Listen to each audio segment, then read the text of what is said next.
से नारा लगाए, भारत माता की सर्व आर्मी। अब आइए दूसरी कड़ी में श्री विनोद कुमार दुबे जी, जो जिला से चलकर जिला अध्यक्ष के पद पर नियुक्त हैं और मुख्य अतिथि के रूप में भी हैं। अब उनके मुखार बिंदु से कुछ हम सभी लोग बैठे हुए उनके मुखार बिंदु से सुनना चाहते हैं। बहुत बहुत धन्यवाद संचालक महोदय। एक बार जो है आप लोग नारा लगाइए, भारत माता की, भारत माता की, भारत माता की, वंदे वंदे वंदे। बहुत बहुत धन्यवाद। यहाँ पे उपस्थित हमारे बड़े भाई, तातुल्य छोटे भाई, मैं आप सबको दिल की गहराइयों से हार्दिक स्वागत, वंदन, अभिनंदन, आपके चरण वंदन करते हुए मैं आप सबको प्रणाम करता हूँ।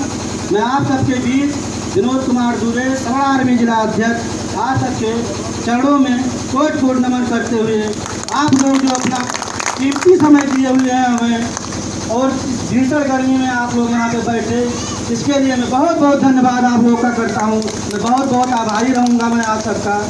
देखिए, आज मैं यहाँ पे जो उपस्थित हुआ हूँ तो मैं कोई वोट मांगने नहीं आया हूँ, ना मैं किसी लालसा की इच्छा से मैं यहाँ पे आया हूँ। मेरा एक ही उद्देश्य है, सबलों को जगाना। आज जो सरकार की नीतियाँ हैं, सरकार की नीतियों से जो हम लोग आहत हुए हैं। हमारा देश 1947 में तो आज़ाद हो गया, लेकिन आरक्षण रूपी बंधन में हम लोग को बांध दिया गया, जिसमें हम लोग बंधे हुए हैं। आज हमारे लड़के 100% ला करके भी नौकरी नहीं पाते हैं। में है कि कोई भी थोड़ा सा बात होता है, SC ST एक्ट लगवा दिया जाता है, चाहे आप गलती करें या ना करें, दरोगा आपको ले जा करके जो है थाने में बैठा देगा, आपको दरोगा परेशान करना शुरू कर देगा। ये चीज़ें अगर आपके साथ कोई घटना होता है तो आप थाने पे जाते रहेंगे, आपकी कोई सुनवाई नहीं होगी, ना कोई आपका सुनने वाला है। आज अभी मौके पे देख रहे हैं, इतनी चोरियाँ हो रही है, इतना सारा जो है परेशानियाँ आप लोगों के बीच में रात भर आप लोग कर रहे हैं। आप थाने पे जाएंगे, कोई सुनने वाला आपका नहीं है, ना ही कोई आपका बचाने वाला है कि इसलिए हम चोरी हो रहा है, रात को हम कोई गश्त लगाए और कोई बात है। और हमारा कोई सुनने वाला नहीं है, ना कोई सांसद, ना कोई विधायक, ना कोई मंत्री, ना कोई भी नेता नहीं सुनने वाला है। जनरल कास्ट में आने वाले सबसे ज़्यादा नेता विधायक आपके पार्लियामेंट विधानसभा में पाए जाते हैं, जो कि हमारा आवाज़ अगर चाहे तो उठ जाए। तो बताइए, चंद्रशेखर रावण आज भी जो है चंद्र दिनों से आया हुआ है, उसके लोग एक आवाज़ उठाते हैं, अगर वो उठा दे तो ऐसे जगह पे हजारों की संख्या में भीड़ हो जाएगी। आज हमारे समाज की विडंबना है कि लोग जानते हुए भी, ज्ञानी मत कहा गया है हमारे समाज को कि सबसे बड़ा ज्ञानी हमारे समाज में है, लेकिन लोग जानते हुए भी नहीं पहुंच पा रहे हैं, नहीं समझ पा रहे हैं। लेकिन चलिए, जो जग रहे हैं, जो हमारे पास है वो बहुत हैं, बहुत अधिक है।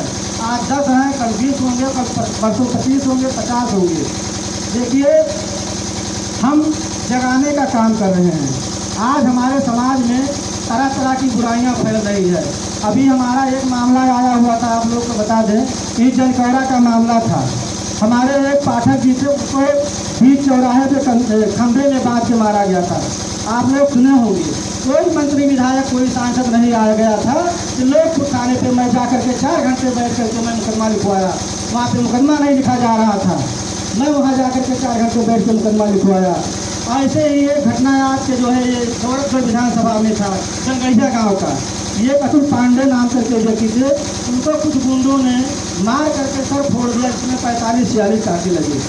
और अभी हाल ही का घटना है, पैर की 2 उंगलियां काट दिया गया, जिसका कोई सुनने वाला नहीं था। मैं थाने पे गया सूरतगढ़, थाना अध्यक्ष भी नहीं सुन रहा था। फिर जा करके हम लोगों ने अपने समाज के लोगों को इकट्ठा किया, अपने संगठन के लोगों को इकट्ठा किया और जा करके जो है कप्तान साहब को ज्ञापन दिया। वहाँ पे मैं अपनी जिम्मेदारी से मेहनत से काम किया, आज वहाँ सुनवाई हुआ। तो मैं ऐसी ऐसी घटनाओं को अपने समाज के सामने ला करके रखता हूँ और अपने समाज के साथ में कंधे से कंधा मिला करके चलने का मैं काम करता हूँ। जहाँ कहीं भी घटना हो जाए आप हमें सूचना दे या ना दे, अगर मैं सोशल मीडिया के माध्यम से पता पा जाऊँगा तो मैं आपके पास ज़रूर आऊँगा, मैं आपका मदद करूँगा। जितना हमसे हो सकता है, जितनी हमारी क्षमता है, मैं आपका मदद करूँगा। ये नहीं है कि आप हमें बुलाएंगे और ना हमें आपसे कोई अपेक्षा रहेगा। अगर आप संगठित हो जाते हैं, अगर आप इकट्ठा हो जाते हैं, तो कोई भी दरोगा हो, डीएम हो, एसडीएम हो, इकट्ठा रहेंगे, 100-200 हज़ार की संख्या रहेगी, तो किसी माई के लाल में दम नहीं है जो हमारी बात ना सुने, चाहे वो डीएम हो, एसडीएम हो, दरोगा हो, सिपाही हो। लेकिन जब हमारे में यूनिटी रहेगी तब, और जब आप अकेले जाएंगे तो कोई भी दरोगा मार के भगा देगा, सिपाही मार के भगा देगा, आपका कोई नहीं सुनेगा। इसलिए मैं यही चाहूँगा कि आप लोग संगठित हो जाइए और इस सदर आर्मी से जुड़िए। और इसके नेतृत्व करता हमारे आदरणीय श्री प्रवेश पांडे जी है, जो राष्ट्रीय अध्यक्ष है आदरणीय श्री प्रवेश पांडे जी, इसके नेतृत्वकर्ता में जो है हम लोग कार्य कर रहे हैं। आदरणीय श्री प्रवेश पांडे जी का मैं एक सिपाही हूँ, हमारे जैसे सिपाही हजारों कार्य करता है, जो पूरे प्रदेश में नहीं पूरे देश में चल रहा है हमारा ये संगठन। इसके राष्ट्रीय महासचिव जी हैं हमारे आदरणीय श्री ठाकुर सिंह जी, मैं आपके नेतृत्व में बहुत बढ़िया कार्य कर रहा है। और सिद्धार्थनगर में ये मान के चलिए मैं मुहिम चला रहा हूँ, तो आज ये मत समझिए इतने लोग हमारे सामने हैं, हमारे सामने बहुत सारे लोग आएंगे। अभी मैं एक कार्यक्रम यही आपके जो है, यहाँ हमारे रवि पांडे जी हैं, आदरणीय रवि पांडे जी हैं, जो हमारे ब्लॉक अध्यक्ष में आपको नियुक्त किया हूँ, सबर आदमी का भनवापुर ब्लॉक का अध्यक्ष नियुक्त किया हूँ, उनके नेतृत्व में यह कार्यक्रम हुआ है और बहुत अच्छा कार्यक्रम है, बहुत मेहनती व्यक्ति है वो। और सबसे बड़ी चीज़ है कि आप लोग समय दिए, आप लोग आए, आप लोग का मैं बहुत बहुत धन्यवाद देता हूँ कि आप लोग इतनी कड़ी गर्मी में आप लोग आए। तो मेरा यही निवेदन है आप लोग से, आप लोग से हमारा यही अपेक्षा है कि आप लोग इस संगठन को समझिए। ये संगठन आपका जो है एक स्तंभ बन के खड़ा है, जहाँ कहीं आपकी आवश्यकता हो, रात को 2 बजे अगर याद आप हमें याद करेंगे तो 2 बजे रात को मैं खड़ा मिलूँगा आपको, ये नहीं है। और दूसरी चीज़, आप ये फ़ोन करते हैं रात को 2 बजे 3 बजे, कभी भी एनी टाइम आप फ़ोन करेंगे, आपका फ़ोन रिसीव होगा। आप चाहे मैसेज कर देंगे तो भी आपके पास कॉल बैक आएगा। ये नहीं है कि कह दिए तो हो गया, ये चीज़ आप किसी से भी पूछ लीजिए। मैं कोई वादा करने नहीं आया हूँ, ना कोई नेता हो कि मैं कह के जाऊँगा तो मैं आकर के वादा करूँगा। आप हमारे परिवार हैं, हमें आपकी रक्षा करना है, हमें आपसे कुछ अपेक्षा नहीं है, हमें आपसे यही अपेक्षा है आप स्वस्थ रहें, मस्त रहें, खुश रहें। सबसे बड़ी अपेक्षा आपकी यही है। देखिए, सरकार आरक्षण लागू कर दिया, आरक्षण लागू कर दिया। आरक्षण में आज का बेटा पढ़ाई करने जाता है, 5 साल मेहनत करता है, आप तमाम पैसा खर्च करते हैं, उसके बाद जब समय आता है डिग्री लेने का, नौकरी लेने का, तब कंपटीशन होता है। अब कंपटीशन में जब जाता है तो वहाँ पे आरक्षण लागू हो जाता है। कोई ओबीसी एससी आएगा 50% 60% लेकर के आएगा, उसका लड़का हो जाएगा। आपका लड़का 100% ला करके मेहनत करता है, 5 साल बेकार गया। बताइए कितना दुर्भाग्यपूर्ण बात है। आप 5 साल मेहनत कर रहे हैं प्रधानी चुनाव का, लगातार मेहनत करते जा रहे हैं। जब आपका आरक्षण लागू होने वाला हुआ तो पता लगा आपका गांव ओबीसी हो गया, एससी हो गया। 5 साल का मेहनत आपका 1 मिनट में बर्बाद हो गया।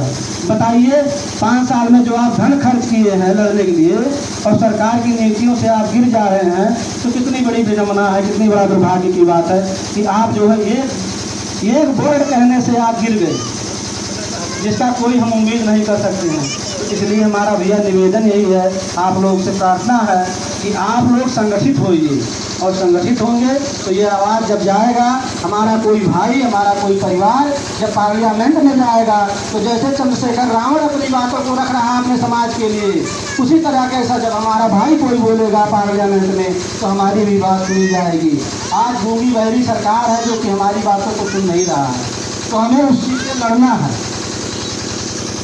और दूसरी चीज़ आप देख लीजिए, अभी सरकार का जो है एक जो है योगी जी का नियम आया हुआ है कि आप जात नहीं लिखवा सकते हैं, आप जात का कोई रैली नहीं कर सकते हैं। अगर आप जात का रैली करेंगे तो आपको बंद कर दिया जाएगा, आपके ऊपर मुकदमा लिख दिया जाएगा। बताइए, ऐसे एक जो है चुन चुन करके हमारे ही लोगों के लिए कानून लाया जा रहा है। ऐसे कानून को जो है अगर बराबर लाते गए तो हम लोग कहाँ के रह जाएंगे, बोल भी नहीं पाएंगे, हमारा सारा अधिकार खत्म हो जाएगा। हम लोग जीते जी हम लोग के पास हाथ में रहते भी हम लोग लंगड़े लूले हो जाएंगे, नहीं रहेंगे ना कोई बोलने वाले रहेंगे। इसलिए हमारा आप लोगों से निवेदन है कि सवर्ण आर्मी संगठन से आप लोग ज़्यादा से ज़्यादा संख्या में जुड़िए और इस मुहिम को आगे बढ़ाइए और इससे जुड़ करके इस संगठन को मजबूत करवाइए, एक दूसरे को इसके बारे में बताइए। और हमारे नेतृत्वकर्ता आदरणीय श्री गर्वेश पांडे जी का यदि आप वीडियो देखते होंगे तो आप ये जान लीजिए कि उनके जैसा फायर ब्रांड जिसको सब लोग नेता कहते हैं, तो हमारा वो नेता नहीं है, हमारा वो भाई है, हमारा वो बेटा है कि हमारे समाज के लिए वो लड़ रहा है। आज अगर वो इस मुहिम को छेड़े हैं तो वो कोई बड़े घराने के नहीं हैं, तो बहुत गरीब परिवार के, बहुत छोटे मध्यम वर्ग के हैं। वो उनके घर में एक अकेले एक बेटे हैं, छोटा परिवार है, उनके पिताजी बचपन में ही एक्सपायर हो गए।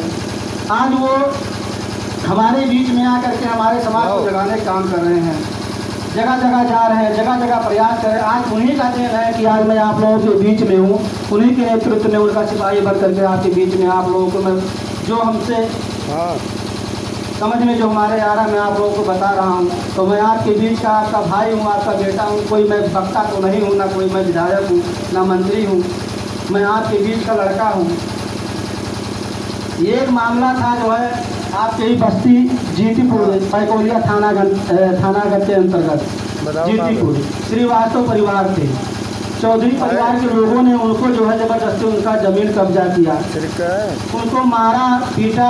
उनकी एक लड़की थी 12-14 साल की, बहुत बालक थी, उसको मार सीधे पेट फाड़ दिए, मर गई। जब मैं सोशल मीडिया पे देखा तो अपने टीम के साथ में वहाँ पे गया, उनके गांव गया, देखा तो वहाँ का स्थिति बहुत दयनीय था। वहाँ पे हम लोगों ने मजबूती से लड़ा, दरोगा को, सिपाही को, तहसीलदार को वहाँ पे जो है उनको सस्पेंड करवाया। उसके बाद कुछ ही दिनों के बाद जो व्यक्ति उनके ऊपर अत्याचार किया था उसका घर बुलडोजर से गिरवा करके हमने वो काम किया। तो छोटा छोटा काम हम लोग अपनी मेहनत और बलबूते पे कर रहे हैं, किसी के जो है दबाव में आकर के या किसी के कहने नहीं कर रहे हैं। और ये हमारा मजबूती मैं नहीं हूँ, ये मजबूती आप लोग हैं। आप लोग साथ देंगे तो हमारे पास बल बढ़ेगा और आप ही लोग हमारा मजबूती हैं। इसलिए मैं यही चाहूँगा, आप लोगों से निवेदन करूँगा कि ऐसे संगठन से जुड़िए। ये आपके समाज का है, ये सवर्ण समाज का है, ये अकेले का नहीं है। इसमें हम ब्राह्मण, लाला, ठाकुर, बनिया ये सब मिल करके जब हम इस मुहिम को चलाएंगे तब जा करके हम कहीं इस चीज़ को लड़ पाएंगे। अकेले किसी के बस की बात नहीं है, अकेले हम जाएंगे तो हमको भी दरोगा भगा देगा, आप जाएंगे आपको भी भगा देगा। इसलिए आप सब जब संगठित हो जाएंगे, एक हो जाएंगे, तो आप लोग मजबूत हो जाएंगे और किसी से लड़ने की क्षमता रहेगी आप में।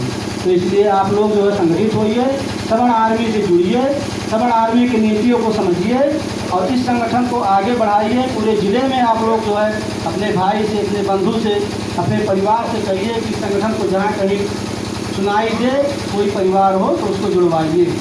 ये हम लोग पूरे प्रदेश में नहीं, पूरे देश में चल रहा है संगठन हमारा। 75 के 75 जिलों में हमारा संगठन चल रहा है और हर ब्लॉक में चल रहा है। और ऐसे ऐसे ब्लॉक में हम 5-5 6 कार्यक्रम लगाएं। तो ऐसे संघर्ष नहीं होता है। जब हम आपके बीच संघर्ष करें, आपके सुख दुख में शामिल हों, आप बुलाएं कि हमारा दरोगा नहीं सुन रहा है, हमें फंसाया जा रहा है। जब हम आपको आकर के आपके दरोगा के सामने आपका बात हम लोग दरोगा से कह करके आपकी बात रखा जाए, तब वो संघर्ष माना जाएगा, तब उस चीज़ को कहा जाए कि ये संघर्ष है। और बाकी सोशल मीडिया तो एक दिखाने वाली चीज़ है कि सोशल मीडिया प्रचार प्रसार का एक संसाधन तो लड़ना है। SC/ST एक्ट देखिए, समानता का अधिकार, SC/ST एक्ट जैसे दुरुपयोग होने वाले हैं उसको खत्म किया जाए। जातिगत आरक्षण खत्म करवाना हमारा मुख्य उद्देश्य है। क्योंकि जातिगत जो देखिए, भूखा गरीब होता है या जाति होता है, आप बताइए, भूखा गरीब होता है या जाति होता है? भूखा गरीब होता है। अगर कोई भूखा है तो मिलना चाहिए, चाहे वो किसी भी कास्ट का हो, चाहे किसी जाति का हो। हमें जाति से कोई मतलब नहीं है, हमें आरक्षण गरीब को मिलना चाहिए। जाति में गरीब होता है तो व्यवस्था गरीब परिवार को मिलना चाहिए। हमें आज नौकरियां नहीं मिल रही है। आज हमें देखिए खाद का किल्लत इतना पड़ रहा है, कोई नेता विधायक आपका सुना है? आप लाठी खा रहे हैं, डंडा खा रहे हैं, दर दर भटक रहे हैं, आपका कोई नहीं सुन रहा है। और जब वोट लेना होगा तब आएंगे तो आप हमारे परिवार हैं। आज हमारा परिवार कहाँ गया? सबसे बड़ा दुखी अगर है तो हमारा किसान है। और किसान कौन है? किसान हम ही लोग हैं।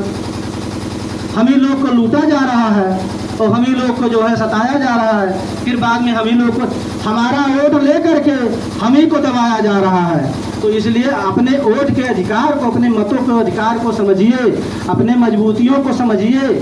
हमारी मजबूती को लेकर के वो डबल मजबूत बन रहे हैं और हम ही को धमका रहे हैं। आज हमारा वोट पा जाते हैं, उसके बाद वो बैठ करके पद बैठ जाएंगे, हमारा कोई सुनने वाला नहीं है। आप चले जाइए थाना पे तो चले जाइए, अगर विधायक जी से कहिए कि विधायक जी हमारा दरोगा नहीं सुन रहा है, तो विधायक जी पहुंच जाते हैं कि अगर हम आपको नाराज करेंगे तो ओबीसी नाराज हो जाएगा, आपको नाराज करेंगे तो एससी नाराज हो जाएगा, तो वो नाराजगी जताने में बैठ जाते हैं। तो इसलिए आप लोग अपने अधिकार को समझिए, अपने अधिकार को देखिए, आप लोग मजबूत बनिए। हम लोग वोट कर रहे हैं इसलिए नहीं वोट कर रहे हैं कि आप हमारा मताधिकार लेकर के आप मजबूत बन जाइए, उसके बाद फिर दोबारा जो है हथियार हमारे ऊपर ही चलाइए। हम इसलिए नहीं कर रहे हैं। इसलिए हम लोग अगर वोट देंगे तो काम लेंगे, और जब आप लोग संगठित हो जाएंगे तो अगर कहीं कोई सड़क है, कहीं कोई चीज़ लगवाना है, कहीं कोई चीज़ काम करवाना है, संगठित रहेंगे तो आप कहेंगे भैया दुबे जी आपके माध्यम से जो हम वोट दिए हैं या आपके कहने पे वोट दिए हैं तो ये नहीं सुन रहे हैं, तब मैं सारे लोगों को लेकर के इकट्ठा बैठ जाऊंगा और वो काम आप ही के द्वारा कह करके उनसे करवाऊंगा और वो करेंगे। लेकिन जब हम संगठित रहेंगे, और सबसे बड़ा यही चीज़ कमियां है कि जब हम संगठित नहीं रहेंगे तो हम लोगों को चाहे पकौड़ी में तोड़ दें, चाहे पैसे में तोड़ दें, चाहे दारू में तोड़ दें, ऐसे तोड़ करके हमारा वोट लेकर के हमको बांट करके फिर हमें ही फिर डंडा लाठी से पिटवाएंगे। तो इस चीज़ को आप लोग समझिए। और हम लोग ये नहीं चाहते हैं कि किसी जात को हम खिलाफ कहें या किसी को हम कुछ कहें। हमारा किसी जात या किसी विषय से में कोई बुराई नहीं है, ना हमें किसी से कोई घृणा है। हमें तो अपने समाज को जगाना है और अपने समाज को हमें एकत्रित करना है। जब हमारा समाज जगेगा, हमारा समाज आगे बढ़ेगा। हमारा बेटा जब आरक्षण खत्म हो जाए, हमारा बेटा भी नौकरी पाएगा, सबका पाएगा। भाई नौकरी मिले तो उसके जो है प्रतिभा पे नौकरी मिले। आप पढ़ाइए, पढ़ा करके कंपटीशन करवाइए, कंपटीशन में जो पास हो उसमें जो है उसको नौकरी मिले। आरक्षण लगा देंगे तो हमारा लड़का पढ़ लिख करके आरक्षण के नाते मार खा जाता है, नहीं पाएगा। तो ऐसी चीज़ों से हमें लड़ना है, ऐसी व्यवस्थाओं से लड़ना है। और ऐसी व्यवस्था से लड़ने के लिए जब तक सब लोग संगठित नहीं होंगे तब तक नहीं हो पाएगा। इसलिए इसमें आप लोगों को जो है जुड़ करके, लड़ करके, इसके पहले आप देख लीजिए पुलिस भर्ती निकली हुई थी 2022 या 23 में। उस भर्ती में छूट 25 साल पहले था, 28 साल हो गया, उसको 22 साल कर दिए थे। 22 साल का, अब बताइए सरकार के पास कौन सा आईना है जो 22 साल में हम लोग बूढ़े हो जा रहे हैं और सब 28 साल के हैं वो बूढ़े नहीं हो रहे हैं। कौन सा आईना सरकार के पास है कि हमारा लड़का 22 साल का है वो जो है योग्य नहीं है और जो 28 साल के हैं योग्य है। इस मुहिम को आदरणीय श्री सर्वेश पांडे जी ने छेड़ा था। इस मुहिम को आदरणीय श्री सर्वेश पांडे जी ने छेड़ा और इसको आगे बढ़ाया, उसका हम लोगों ने विरोध किया। तो आदरणीय श्री मुख्यमंत्री योगी आदित्यनाथ जी इस बात को माने उसको छोड़ दिए, फिर 28 साल दिए और आज उसमें जो है भर्ती हुआ, उसका लाभ सब लोग पाए, उसका श्रेय दे रहे हैं। ये आपका जो भर्ती निकला हुआ था टीचर का, 69,000 जो टीचरों की भर्ती निकली हुई थी, उस भर्ती में जब लखनऊ में सारे लोग वहाँ पर इकट्ठा होकर के जब धरना दिए थे, उस धरने में कोई मंत्री विधायक सांसद नहीं गया था। अगर कोई गया था वो आदरणीय श्री सर्वेश पांडे जी गए थे और कोई दूसरा नहीं गया हुआ था। तो इसलिए ये संगठन हर परिवार के लिए है, ये नहीं है कि ये व्यक्ति के लिए है। कोई भी बुलाएगा, कोई भी हमें याद करेगा तो मैं 24 घंटे आऊँगा और ज़रूर आऊँगा। मैं यही चाहता हूँ, आप लोग से यही अपेक्षा है। तो बहुत ज़्यादा ना बोल करके मैं बहुत बहुत धन्यवाद देना चाहूँगा आप सबको। और बहुत बढ़िया कार्य किए हैं आप लोग और बहुत सुंदर और दिव्य और भव्य कार्यक्रम रहा।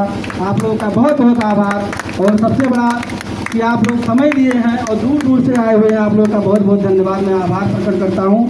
अब ये कुछ लोगों का मैं नियुक्ति पत्र बनवा के ला रहा हूँ, इसको आप लोगों को देना है। तो 5 मिनट और समय दे दीजिए, बस नियुक्ति पत्र दे दो, उसके बाद कार्यक्रम का समापन होगा।